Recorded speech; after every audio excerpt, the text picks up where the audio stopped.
Moving on, the clock is ticking for MultiChoice Ghana, operators of DSTV, as Communications Minister Sam George instructs the National Communications Authority and issues a firm deadline to reduce DSTV. Either DSTV reduces its charges or risk having their licenses suspended by August 7. Now, the sector minister says the move is part of a broader push to ensure fairness for Ghanaian consumers. And speaking at the Government Accountability Series, Sam George also revealed major developments in the telecom and media space, from the pending fate of Airtel Tigo to progress in radio license regularization and a firm commitment to crack down on cybercrime and digital exploitation. I made the announcement that I had directed MultiChoice to be present at the ministry for a meeting. At that meeting, we requested a 30% reduction in pricing for subscribers of MultiChoice Ghana's packages. The meeting addressed public concerns about affordability, value for money, and fairness in service delivery. I made clear the ministry's expectation that pricing structures had to be responsive to Ghana's current economic context. I made a formal request of 30% reduction in the package pricing and gave a deadline of July 21st for a formal response from MultiChoice. On the 21st of July this year, I received a 9-page letter from MultiChoice detailing why they were refusing to reduce their pricing. Their reasons included that the cedi had depreciated in the preceding 8 years by 240%.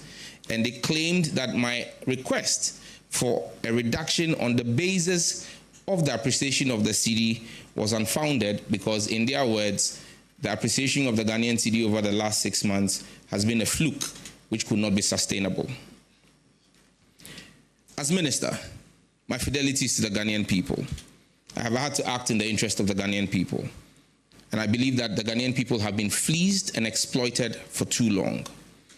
I wrote back to the NCA on Monday and directed the NCA in that letter to suspend the broadcasting license of DSTV effective 7th of August 2025 if they fail to effect a reduction in their bundle prices. I cannot, as minister, serving the Ghanaian people, continue to watch what can best be described as plain stealing happening to the Ghanaian people. And my colleague Maxwell Agbagba joins us live from the presidency with more from the briefing. Maxwell, what more did the minister say about the DSTV August 7 deadline?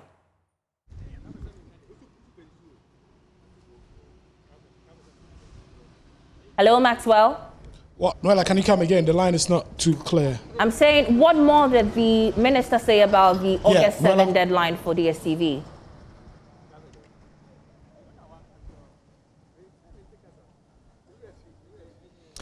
Well, if I heard you right, you are asking about the deadline I'm giving to DSTV.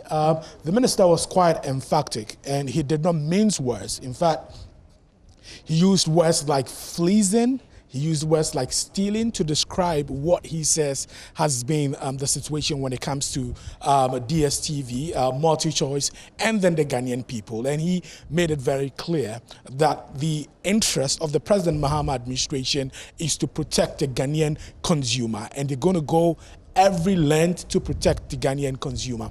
He has also been providing updates on some other critical areas like the NGIC 4G, 5G rollout.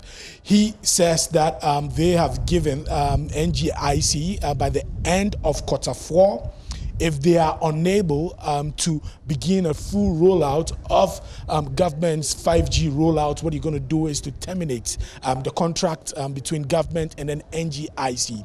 So he was very clear. By the end of Q4, they are expecting a full rollout of the 5G network here in Ghana. If that does not happen by the end of Q4, they're going to terminate the contract with NGIC, which was signed under the previous administration. He has also been given updates about the Kelny GVG revenue monitoring contract. He says that he is not going to extend that Kelny GVG contract. And once again, he was very clear and emphatic that the government is not going to extend, that contract with Kelny GVG. Another issue that came up very topical was the issue of so-called data drainage. We've seen that complaints by a section of the public on social media, on X, especially, and then also on Facebook. He indicated that a committee, a task force that was set up at the Communications Ministry to deal with such complaints have investigated the issue, contacted some of the people who make the claims. And when they check, it was really as a result of the apps, and then sometimes, what the subscribers were subscribed to. So he said that it had nothing to do with the MNOs. It was purely behavioral. And what was happening. He cited an instance where they investigated the issue and they realized that the subscriber was actually using his data. He gave his phone to another person, and that other person was using the data to stream a lot of video content. So there's been a lot of happenings here at the Jubilee House. The session ended about 30 minutes ago here at the Presidency, Noella.